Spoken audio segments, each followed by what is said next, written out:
Okay, just a fast little thing so that those of you who are not aware of what Tour de Fleece is, or TDF as it's called, it is a spin along that goes with that ideally goes with the Tour de France because, well, our spinning wheels predated bicycles and spinning, so we kind of, it's enough of a common terminology, I guess. So we have this spin along to coincide with the Tour de France, and this year has been a little bit odd because the legit Tour de France was postponed until August. I think it was like August 20th or something. So the Ravelry group, I know some people are a little bit salty about Ravelry at the moment, but it's also on Facebook, and it was really just sort of community hive mind decided that enough stuff in the fiber community is being canceled this year that, well, we need something to look forward to. And we still don't know if there's going to be another wave that will cause Tour de France to be, fully postponed again. So we're just going to double dip this year. So that's why this is called Tour de Fleece, or TDF Part 1. The Part 2 will be when they actually legitimately ride, or potentially, if you're like me and they do postpone, I'll probably just go ahead and honor the current dates. Yeah, there are so many things. I mean, right now this weekend I would be doing Black Sheep Gathering in Albany, which would be such fun and a blast because I would have had I would have had Friday and I would have had like multiple days off of work and such. So anyway, my goal, and I don't know if this video is going to last that long, is to spend 30 minutes a day on my wheel here. Let's see. Say hello, wheel. So get this repositioned well so you can see me and see some of the spinning. Which, yeah, that's not going to happen much. But anyway,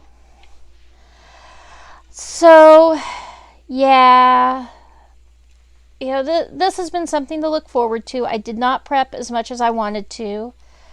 Aside from my 30 minutes of spinning a day goal during the tour, which is from Saturday, which was the 27th of June, to the 19th of July, with only 2 rest days and 2 challenge days. I want to not only spend 30 minutes a day, I also want to work through some of my shave 'em to save 'em fleece, or fibers. I do have a few fleeces, so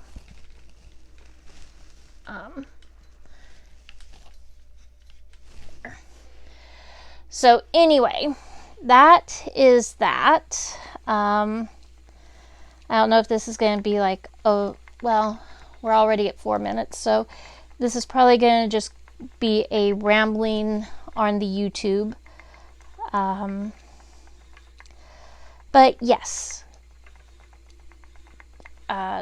So another thing that I've been doing for the last couple of years is Shave 'em to Save 'em, which is an initiative by the Livestock Conservancy to raise the profile, or at least that's how I view it, to raise the profile of both the rare, threatened, endangered breeds of sheep, and by raising those profiles, We make them more marketable to the people who are shepherding them so that they can, make more money. Some of the people that are raising the rare breeds do it because they're rare, because they're threatened with extinction, and it's a hobby for them. I mean, the stories I've heard since being a part of Shave 'em to Save 'em, that some would just they didn't see any marketability in the fleeces, so they would just compost them or burn them or something else that strikes me as a spinner like, oh my gosh, I would have taken it for free if I had known.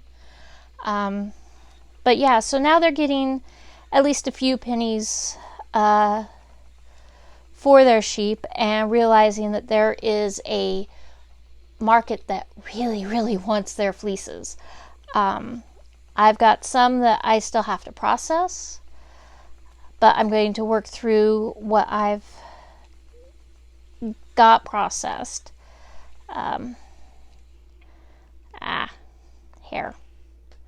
My hair is joining the fleece. Okay. I can live with that. But yeah, so from a historical standpoint, what I'm doing is the first part of actually turning this from raw material, which, is like this. This has been carded or combed. I'm horrible at this.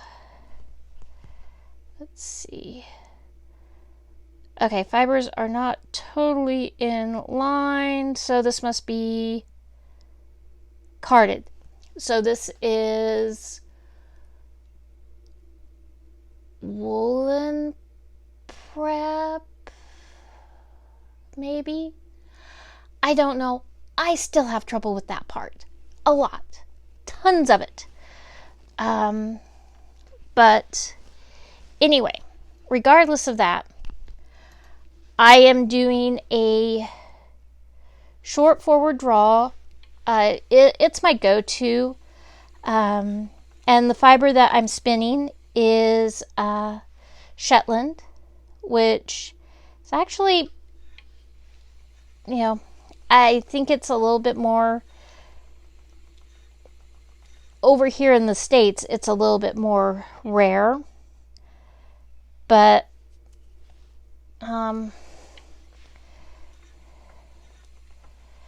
yeah, it's a nice fiber. I like it. I got it actually at last year's Black Sheep Gathering. There is a fair amount of VM, vegetable matter, in this, which could have just been how I carried it back from Albany, because I had camped out there last year, which I loved. I need to camp again. That was my plan for this year, was to camp out there. We'd gotten rained on this year a little bit, but anyway, so I'm spinning this. I've got 4 ounces of the Shetland, and what I'm doing here is just moving it back and forth so it kind of fills up evenly. I get distracted sometimes though. But 4 ounces, and I'm going to spin. I've got 4 different colors of 1 ounce each. I'm kind of torn. I want to potentially just go ahead and maybe ply it together into a 4-ply and then use it with maybe the Navajo churro that I've finished and weave it into something. Potentially, given that I'm not getting all of the vegetable matter out of this, maybe a floor throw of some sort, or I have this grand and glorious plan of having my tent have all sorts of hand woven or hand knitted, or something that I've done from at least this part of fleece, from from the point of someone else prepping it to what I can spin with, or even some of the stuff that I've got that I still have to spin, or I have to prep. I've got some wonderful Santa Cruz that, oh my gosh, I am in love with that fiber. It is an extreme challenge, but I swear, and Noelle, Costuming Drama, you ever come back up here to Portland, I will share it with you and let you see it and let you play with it. And oh my gosh, I need to be able to spin that so much finer so I can weave it and maybe make some wool that I can actually like sew with, which that's also an individual goal, I mean, potentially very historical practice. I know I've heard people in the SCA already are doing, going that far for some things. Right now, my bucket list is to, even if it's just a plain old shift, or if it's a mess or a lot of wool, a skirt, is to take something from, me washing it and prepping it, to me spinning it and weaving it and then sewing with it, which is daunting, and that's probably a retirement project for me. Once I've retired, maybe. Who knows? I might get better at spinning and it happens sooner rather than later. I do weave a little bit. I say a little bit, I mean, I've only done about 5 projects, but I already own 3 looms. So, yeah, I'm really glad that when that one came up that I said that I didn't cross it off the list immediately like I did spinning until a Tour de Fleece, probably about 2010, 2011. And someone in my knitting group came by with their spindle because it was Tour de Fleece. And so they were spinning. And I'm like, oh, that looks interesting. I kind of like this whole control aspect of what I'm knitting and crocheting. Oh, why don't I give it a shot? I mean, I had researched it a little bit and found a spindle kit that wasn't horribly expensive. It was like £10, so that's probably about $15, which you can, which is still pretty much, $10 to $15 is what you can get for a spindle and fiber. And trying to get some of this out. So yeah, that is how that happened. I think that at that point before then, it was always, oh no, I'll never spin. And once I fell down this slippery slope, a living history thing on the BBC got me into bobbin lace. So I do watch Enchanted Rose Costumes for her needle lace adventures, and I'm like, oh yeah, that looks fun to do too. I think I have learned within fiber and such that with me, it's not a case of never doing it. It's not a case of if, it's a case of when. So when weaving was mentioned, I'm like, oh, I don't think I'm at a point for weaving yet. I recognize that there probably will be a point, because if I'm spinning, I do not knit and crochet fast enough to use that up. So, so I can appreciate that weaving will be a way to use up that stash. Yeah, I'm not there yet. I've gotten there. I've started using some of my hand spun and weaving projects. I used it in a sampler for a sampler class, and I liked how that went. I might have to start canceling my spinning box subscription, because I am at that point where I cannot get through a box in a month that I get, and I've got like tubs and tubs and tubs of fiber. I mean, I would have to live for 5 or 6 lifetimes, I think, to be able to finish off my stash, which I should just de-stash with people. And I kind of do, especially with like my spinning boxes.